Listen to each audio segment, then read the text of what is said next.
While Europe was still burning witches in mud huts, a black queen commanded 120,000 soldiers and controlled trade routes worth billions in today's money. Her name was deliberately erased from your textbooks. She wasn't alone. 5 African queens built empires so powerful that European kings begged for their gold, then rewrote history to pretend they never existed. This is their story. Let's go back, way back. We're talking about a time when the word Europe barely meant anything. When Rome was just getting started and Greece was still figuring out democracy.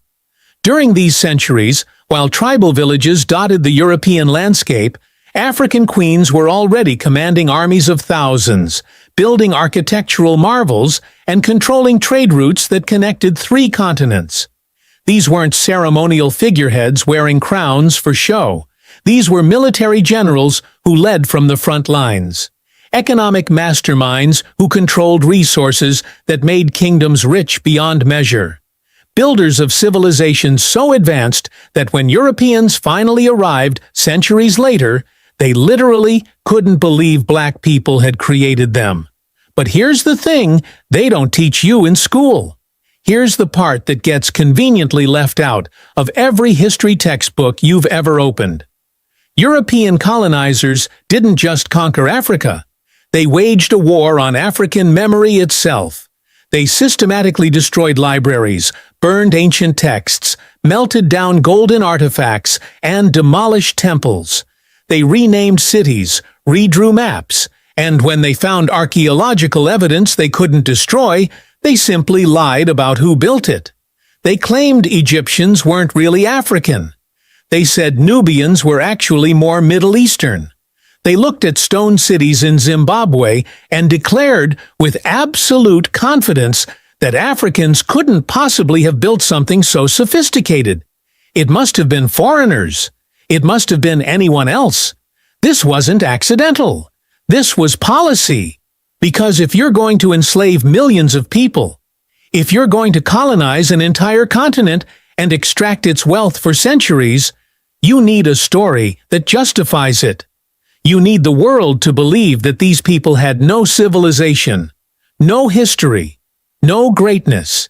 You need everyone to think you're bringing light to darkness, civilization to savagery. And so the lie became curriculum. The lie became fact. The lie became the only story most people would ever hear. But the truth survived. In oral histories passed down through generations.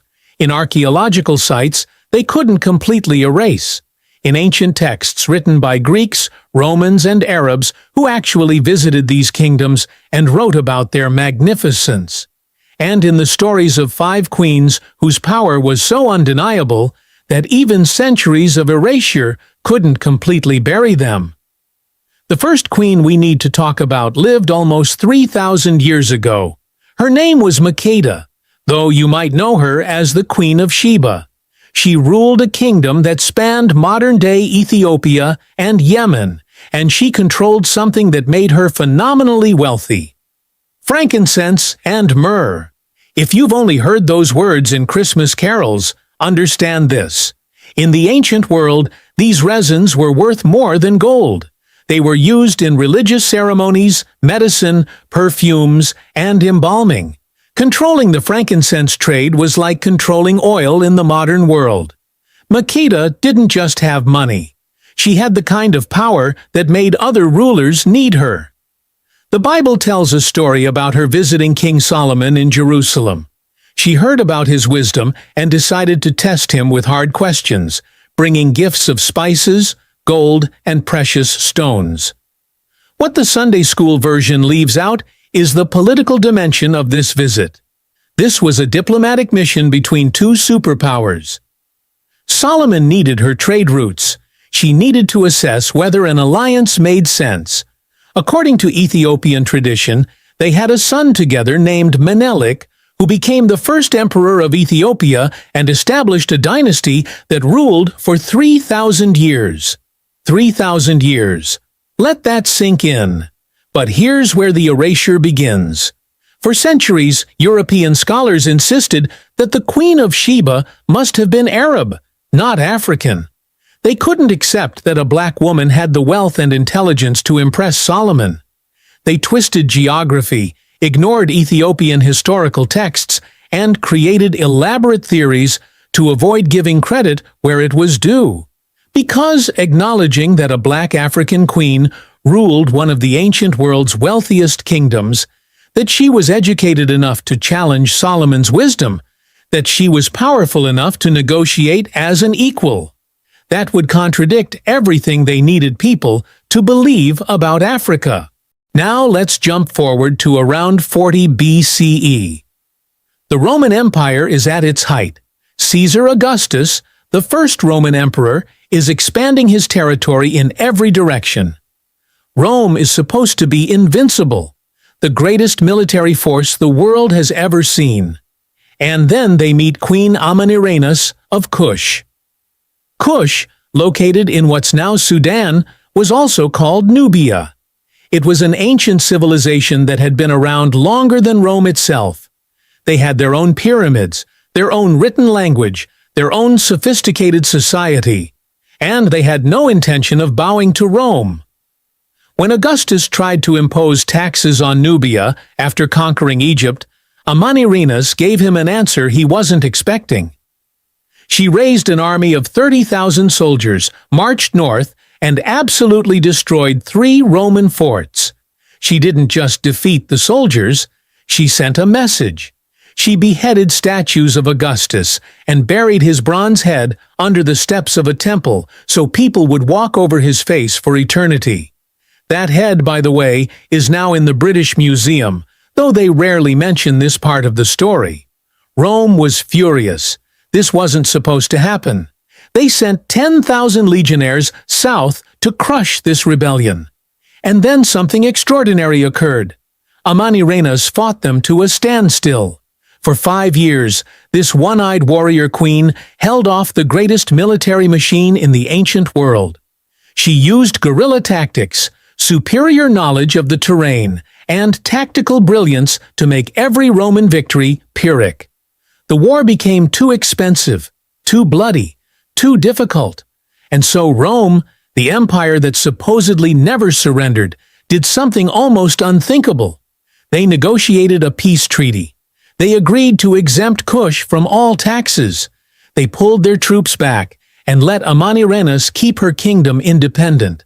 Think about that for a second. A black African queen defeated the Roman Empire.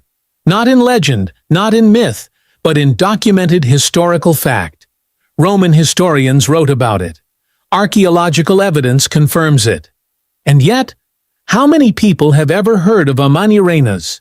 How many history classes teach that Rome lost a war to a Nubian queen? The story gets buried in footnotes, while Roman victories over barbarians fill entire chapters. Because acknowledging that a black woman outmaneuvered and defeated Roman generals disrupts the entire narrative of Western superiority. Fast forward about 1,600 years to the Kingdom of Ndongo in what's now Angola. The year is 1624, and the Portuguese have arrived in force. They're not exploring. They're not trading as equals. They're hunting for slaves to fuel the transatlantic trade that will devastate Africa for centuries. And they've just met someone who will make their lives absolutely miserable for the next 30 years. Her name is Nzinga Mbande. Nzinga was born into royalty, but she had to fight for every ounce of respect in a world determined to deny it to her. When she first met with the Portuguese governor as her brother's ambassador, they deliberately didn't provide her with a chair. It was a power move, meant to force her to stand or sit on the floor while the governor sat elevated. Nzinga refused to accept the disrespect. She gestured to one of her servants, who immediately got on hands and knees, and she sat on her servant's back as if it were a throne. She negotiated the entire treaty from that position, making it clear that she would not be looked down upon. When her brother died under suspicious circumstances and she took the throne, the Portuguese thought they could manipulate or intimidate her. They were catastrophically wrong. Nzinga proved to be a military genius who understood something the Portuguese didn't expect from an African ruler. She understood European politics. She played the Portuguese off against the Dutch. She converted to Christianity when it was politically useful, then renounced it when it wasn't. She offered sanctuary to escaped slaves and runaway soldiers, building her army with people who had every reason to hate the Portuguese. She used guerrilla warfare, scorched earth tactics, and hit-and-run attacks that left Portuguese forces constantly off balance. For 30 years, she held them off. 3 decades of warfare where the Portuguese threw everything they had at her and couldn't break her. She personally led troops into battle well into her 60s. She negotiated treaties, broke them when necessary, and refused every attempt to make her submit. When she died at age 80, she died undefeated, having freed thousands of enslaved Africans and having prevented the Portuguese from fully conquering her kingdom during her lifetime. And how did history remember her? Portuguese records called her a witch, a savage, a demon. They couldn't admit that they'd been fought to a standstill by a black woman, so they demonized her instead. For centuries, her story was either erased or twisted into propaganda about African barbarism. Only recently have historians begun to recognize her for what she actually was, one of the greatest military and political minds of her era, fighting a desperate war against an enemy that wanted to enslave her entire people. But let's go back even further, because we need to talk about a title rather than a single person. In the kingdom of Kush, there was a word, Kandak. In Greek, it became Candace. It meant queen, but not just any queen. It meant a warrior queen who ruled independently, who commanded armies, who made her own decisions without a king telling her what to do. Between about 300 BCE and 300 CE, multiple Kandaks ruled Kush, and their reputations were so formidable that conquerors thought twice before invading. When Alexander the Great was sweeping across the known world, conquering everything in his path, he reached the borders of Nubia and stopped. Ancient sources suggest he heard about the Kandaks and their military prowess, and decided the fight wasn't worth it. Think about that. Alexander, who conquered from Greece to India, who defeated the Persian Empire, who was called the Great, precisely because he seemed unstoppable, looked at Nubia and said, "No thank you." The warrior queens of Kush had a reputation that made even Alexander hesitate. These queens built pyramids. Yes, Sudan has more pyramids than Egypt, though most people don't know that because those pyramids don't fit the narrative about African civilization. They commanded armies, controlled trade routes, minted their own currency with their faces on the coins. They corresponded with other rulers as equals. The Bible mentions a Kandake in the book of Acts, though her power and position are reduced to a mere footnote in most interpretations. These were women with absolute authority in a world where Greece and Rome insisted only men could rule. And yet their existence has been minimized, footnoted, or erased from popular history. Now let's talk about Queen Amina of Zazzau, who ruled in what's now northern Nigeria from about 1533 to 1610. Amina came to power in the Hausa kingdom at a time when the trans-Saharan trade routes were the highways of African commerce. Salt, gold, ivory, and enslaved people moved along these routes, making whoever controlled them extraordinarily wealthy. Amina decided she wanted to control them all. She took command of the army and began expanding Zazzau's territory through a combination of military conquest and strategic alliances. She personally led her troops into battle, commanding forces of up to 20,000 soldiers. Everywhere she conquered, she built fortified walls around the cities, some of which still stand today as testament to her reign. She ruled for 34 years, never married because she refused to share power, and rejected every attempt by European traders arriving on Africa's coast to establish protective relationships that would have undermined her authority. Her kingdom became one of the wealthiest in West Africa. Her military innovations influenced regional warfare for generations. And yet, when British colonizers arrived centuries later and heard stories about her, they declared she was probably a myth. African people couldn't possibly have had a queen that powerful, that successful, that militarily brilliant. It must be exaggerated folklore. Never mind the oral histories that had preserved her story in remarkable detail. Never mind the archaeological evidence.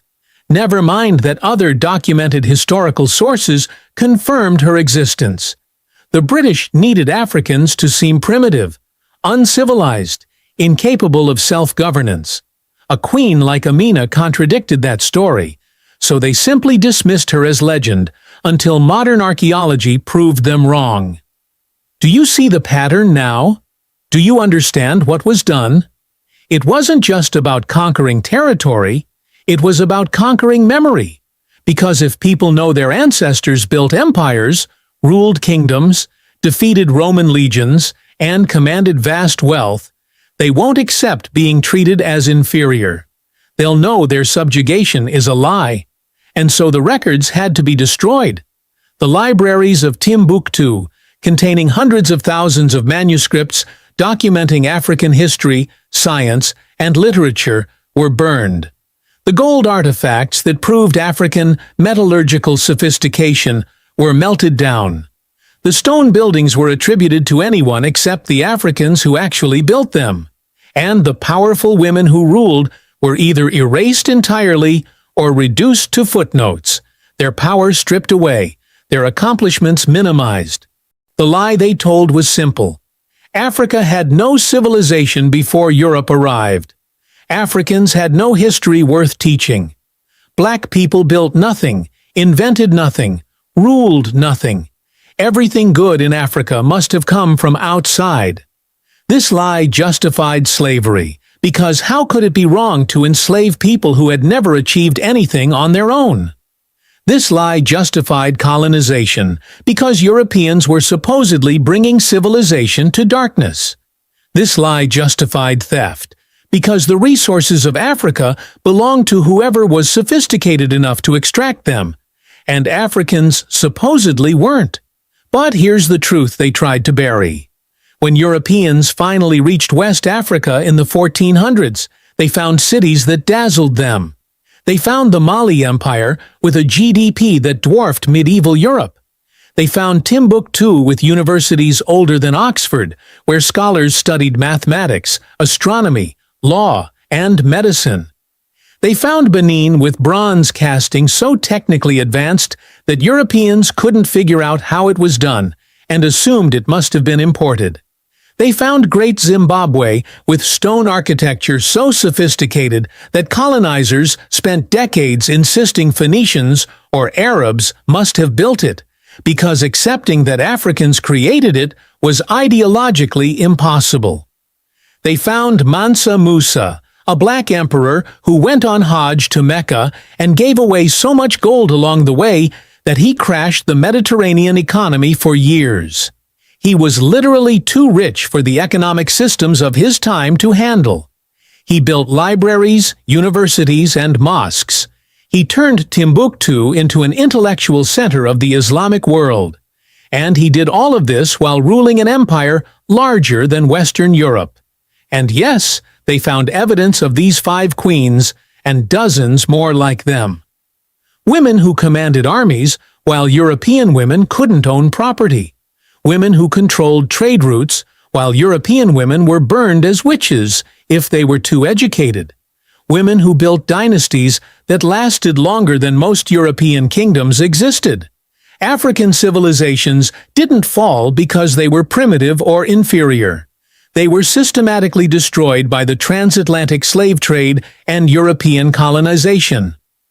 Over 400 years, an estimated 12 to 15 million Africans were kidnapped and enslaved. Entire regions were depopulated. Sophisticated political structures were deliberately shattered. Economic systems were redirected to serve European interests. And then, when colonizers had finished extracting wealth, and destroying societies, they pointed at the devastation they'd caused and said, "See? They were never civilized to begin with." The evidence of the lie is everywhere if you know where to look. Ancient Greek historians like Herodotus openly wrote about traveling to Africa and learning from African scholars. The Bible is full of references to powerful African kingdoms. Kush is mentioned repeatedly. Ethiopia is referenced throughout. Roman coins show extensive trade with Nubian empires. Medieval Arab scholars wrote detailed accounts of visiting West African kingdoms and being amazed by their wealth and sophistication. The proof was never actually hidden. It was just ignored, dismissed, or reinterpreted to maintain the narrative of African inferiority. But by the 1800s, when colonization was reaching its peak, this history was being actively suppressed. It was classified or hidden in archives where only scholars could access it. It was removed from educational curricula. It was declared unreliable or exaggerated. Because if people knew that Africa had queens ruling empires while Europe was barely literate, how could you justify the colonial project? If people knew that Africans had sophisticated political systems, advanced architecture, and thriving universities, how could you claim they needed European civilization? The most revolutionary act, it turns out, is remembering. It's refusing to accept the sanitized, whitewashed version of history that makes European dominance seem natural and inevitable. It's digging up the stories they tried to bury and shouting them loud enough that they can't be ignored anymore. These 5 queens weren't exceptions. They weren't rare anomalies in an otherwise primitive continent. They were products of sophisticated societies that valued different things than European societies did. Societies where women could hold ultimate power, where military prowess mattered more than gender, where wealth and learning flourished long before Europe emerged from its dark ages. Their stories weren't lost. They were stolen, deliberately, systematically, as part of a centuries-long campaign to make people forget that black civilizations built empires, that black rulers commanded respect from other world powers, that black people have always been capable of extraordinary achievement when not subjected to systematic oppression and erasure. History is written by conquerors, yes, but the truth survives. It survives in the archaeological evidence they couldn't completely destroy. It survives in oral traditions passed down through generations, despite every attempt to silence them. It survives in the ancient texts that documented these kingdoms before anyone had a political reason to pretend they didn't exist. And it survives in the DNA of every person descended from these civilizations, carrying the legacy of queens and emperors, whether they know it or not. Erasing a people's past is how you control their future. If you don't know your ancestors built empires, commanded armies, accumulated wealth that made European kings jealous, and ruled with wisdom that other civilizations respected, then you might believe the lie that you're inherently inferior. You might accept subjugation as natural. You might not fight for the power that is your birthright, but resistance is black history. From Amanirenas defeating Rome to Nzinga fighting Portuguese colonizers, from the Kandakes building pyramids to Amina expanding kingdoms, every generation has fought erasure. Every generation has refused to disappear. Every generation has preserved some piece of the truth and passed it forward. Your textbooks lied. These queens ruled the world before Europe even knew that world existed. They commanded wealth, respect, and power that rivaled anything their contemporaries achieved. And remembering them isn't just about correcting historical inaccuracy. It's about understanding that the current world order, where European and European-descended powers dominate, isn't natural or inevitable. It's the result of specific historical processes of violence, theft, and erasure. It's a construct that can be challenged and changed. Because the most dangerous thing you can do to a system built on lies is tell the truth. The truth that Africa had civilizations when Europe had villages. The truth that black women ruled empires with authority that made men bow. The truth that African achievement was systematically erased to justify centuries of exploitation. The truth that we carry the legacy of queens, remember their names, tell their stories, refuse to let them be forgotten again. Because they didn't fight their wars, build their empires, and rule their kingdoms so that their descendants would believe the lies of their conquerors. They did it so we would know, so we would remember, so we would understand that greatness is our inheritance, no matter how many centuries of propaganda say otherwise.